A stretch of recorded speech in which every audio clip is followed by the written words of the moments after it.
आज हम पढ़ेंगे एडेफिक फैक्टर्स के बारे में। और अगर बात करें कि कौन से फैक्टर्स हैं तो ये एबायोटिक फैक्टर्स में से फैक्टर्स हैं। एबायोटिक फैक्टर्स कौन से वाले फैक्टर्स होते हैं? वो जो कि हम कह रहे हैं कि नॉन लिविंग होते हैं, मतलब ये कि जो जानदार नहीं होते, बेजान होते हैं। उन फैक्टर्स में से जब हम एडेफिक फैक्टर्स की बात करते हैं तो हम देखते हैं कि वो जो कि कंडीशन और कंपोजिशन ऑफ सॉइल के साथ डील करते हैं उसे कहते हैं एडेफिक फैक्टर।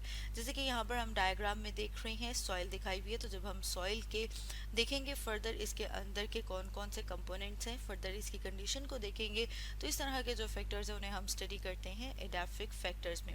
जैसे कि अभी हम बात कर रहे थे कि जो एडेफिक फैक्टर्स हैं वो एबायोटिक फैक्टर्स हैं, और एबायोटिक फैक्टर में जिसमें हम डील करते हैं फिजिकल और केमिकल कंपोजिशन किसी खास एरिया की, सॉइल की, किसी खास एरिया की, मिट्टी की, तो वो क्या है, वो जैसे एडेफिक फैक्टर। अब अगर हम इसमें एक एग्जांपल देखें तो हम देख सकते हैं कि अगर हम देखें कि किसी एरिया की जो सॉइल है, जो मिट्टी है, वो बहुत ज़्यादा अल्कलाइन है। ठीक है, अब ये क्या हो गया, जैसे कि हम बात कर रहे थे कि उसका करेक्टर क्या होता है, वो एडेफिक फैक्टर होता है। इट मीन्स कि जो हम बात कर रहे हैं कि अल्कलाइन सॉइल है वो उसका एडेफिक फैक्टर है। अब ये जो फैक्टर है इसका इफेक्ट होगा प्लांट की ग्रोथ के ऊपर। जैसे यहाँ पर हम देख रहे हैं प्लांट, और हम जानते हैं कि प्लांट्स जो है उन्हें कहाँ पर बोया जाता है, उन्हें सो किया जाता है सॉइल में, फिर फर्दर वो ग्रो करते हैं। तो हम देखते हैं कि जो सॉइल की कंपोजिशन है वो बहुत ज़्यादा अहम होती है प्लांट की ग्रोथ के लिए। तो अगर सॉइल अल्कलाइन होगी, मतलब जैसे यहाँ पर हम एग्जाम्पल में देख रहे हैं कि अगर अल्कलाइन सॉइल है तो उसकी वजह से प्लांट ग्रोथ की जो वैरायटी है वो अफेक्ट होती है किसी भी खास एरिया में, किसी भी खास रीजन में। अब अगर हम सॉइल की स्टडी की बात करें कि जब हम साइंटिफिकली स्टडी करते हैं सॉइल को, मिट्टी को, तो उसे कहा जाता है पेडोलॉजी। जैसे कि यहाँ पर हम देख रहे हैं कि सॉइल में क्या होते हैं, प्लांट्स मौजूद होते हैं। और प्लांट्स क्या हैं, वो लिविंग ऑर्गेनिजम्स हैं, मतलब ये कि जानदार हैं। तो हम ये कह सकते हैं कि जो सॉइल है वो एक लिंक बनाता है लिविंग और नॉन लिविंग कंपोनेंट्स के दरमियान।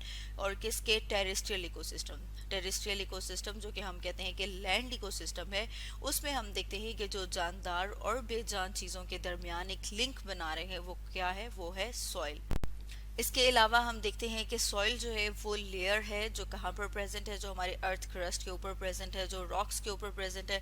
अब अगर हम सॉइल फॉर्मेशन की बात करें कि सॉइल जो है वो बनती किस तरह से है, तो वो जो प्रोसेस है जिसके ज़रिए से सॉइल बनती है उसे कहा जाता है वेदरिंग। या फिर हम कह सकते हैं कि जब जो बड़ी रॉक्स हैं, बड़ी जो चट्टानें हैं, उनके टूटने से, उनके ब्रेक डाउन से जो है वो फर्दर क्या बनती है, वो सॉइल बनती है।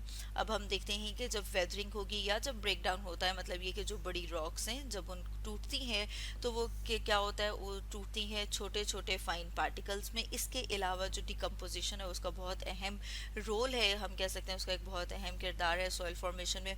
और अगर हम डिकम्पोजिशन की बात करें कि डिकम्पोजिशन क्या होती है, तो उसमें हम देखते हैं कि जो लार्जर बायोमोलिक्यूल्स हैं उनका ब्रेक डाउन किया जाता है, उनको छोटे छोटे हिस्सों में तकसीम किया जाता है। हम कह सकते हैं कि लार्जर जो बायोमोलिक्यूल्स हैं उनका ब्रेक डाउन करके उन्हें किस में कन्वर्ट किया जाता है, उन्हें कन्वर्ट किया जाता है सिंपलर मॉलिक्यूल्स में।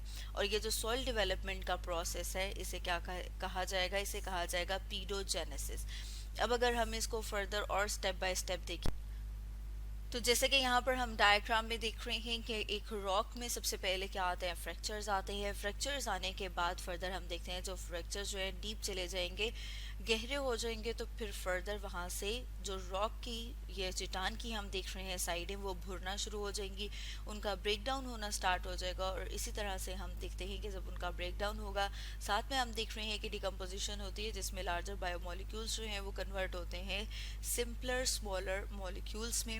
और इस तरह से हम देखते हैं कि स्टेप बाय स्टेप जब बहुत ही छोटे फाइन पार्टिकल्स में वो कन्वर्ट हो जाते हैं तो फिर क्या बन जाती है, सॉइल बन जाती है।